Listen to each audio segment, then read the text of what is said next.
ஓம் பக்தி சேனலின் கனிவான வணக்கங்கள். ஆன்மீக தகவல்களை பற்றி அறிந்து கொள்ள நமது சேனலை சப்ஸ்கிரைப் பண்ணவும். உங்களது கர்மாக்களை கழிக்க ஓர் சிறந்த வழி. உங்களது கர்மாக்களை சதவீதமாக கணக்கில் வையுங்கள். 100% என எடுத்துக்கொள்வோம். அதை 0% எப்படி குறைக்கலாம் என பார்ப்போம். இதை செய்யுங்கள். 1. பறவைகளுக்கு நீர் வைத்தல் 2% கழியும். தானியங்கள் வைத்தல் 5% கழியும். 2.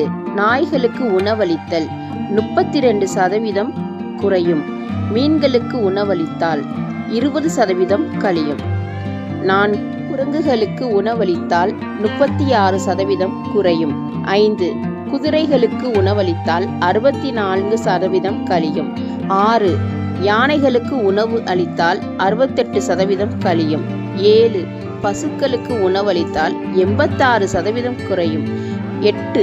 ஆடுகளுக்கு உணவளித்தால் 62% குறையும். 9. தாய் தந்தையர் மற்றும் ஆதரவற்ற முதியவர்களுக்கு ஒருவேளை உணவு கொடுத்தால் 86% குறையும். 10. சகோதர சகோதரிகள் அவர்கள் கஷ்டப்படும் போது நாம் அவர்களுக்கு உணவளித்தாலும் 70% குறையும்.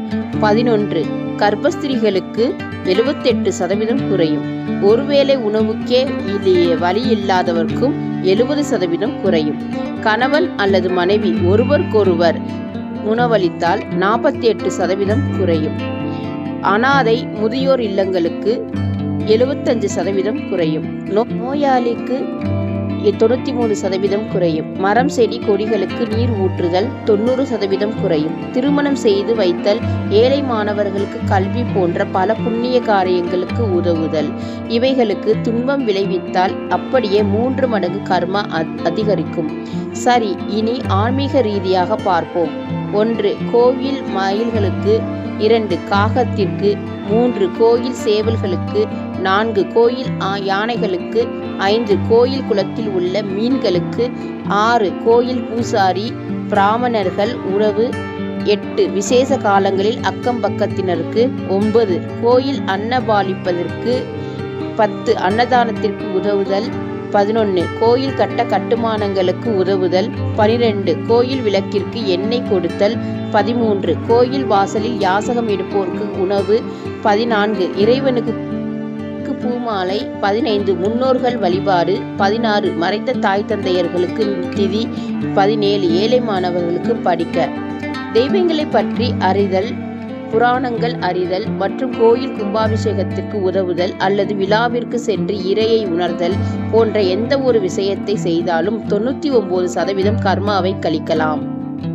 இறை சக்தியால் இயங்கும் நம் மூளையை போதை வஸ்துக்களாலும் அதீத கோபப்படுத்தினாலும் துரோகம், கொலை, கொள்ளை, அநீதி, ஏமாற்றுதல், ஏழை பாளைகளின் சொத்தை தமதாக்குதல், பழிக்கு பழி, பிறர் மனைவிகளை தவறாக நினைத்தாலோ, பெண் குழந்தைகளுக்கு துன்பம் விளைவித்தாலோ, கர்ப்பஸ்திரிகளுக்கு துன்பம் விளைவித்தாலோ, இறைச்சி போன்ற தவறான உணவு பழக்க வழக்கங்களுக்கோ, நமது மனம் எனும் மூளைக்கு அதிக துன்பம் விளைவித்தால் அது 6 மடங்கு கர்மாக்களை அனுபவித்தே தீர வேணும்.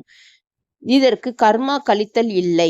மேலே குறிப்பிட்டவை அனைத்தும் நீங்கள் முன்ஜென்மத்தில் செய்த கர்மா கழிக்கவே. கலியுகத்தில் எந்த துன்பம் செய்தாலும் அது பல மடங்காக நீங்கள் வயோதகத்திலோ அல்லது நடுத்தர வயதிலோ அனுபவித்தல் தான் தண்டனை. அனுதினமும் இறைவனை நினைத்து தர்ம காரியங்களில் அவ்வப்போது செய்து கிடைத்த நேரத்தில் இறைவனின் நாமங்கள் நினைத்து நமது முன்னோர்கள் சொன்ன வழியை பின்பற்றி உலகமே ஆனந்தமாக எந்த சண்டை சச்சரவும் இல்லாமல் வாழ்வாங்கு வாழ்தலே மேன்மை. நமது அடுத்த பதிவில் அட்சய திருதியை முக்கியத்துவத்தையும் பெருமைகளையும் பற்றிய 60 தகவல்கள் பற்றி தெரிந்து கொள்ள உள்ளோம். தவறாமல் அடுத்த காணொளியை சந்திப்போம்.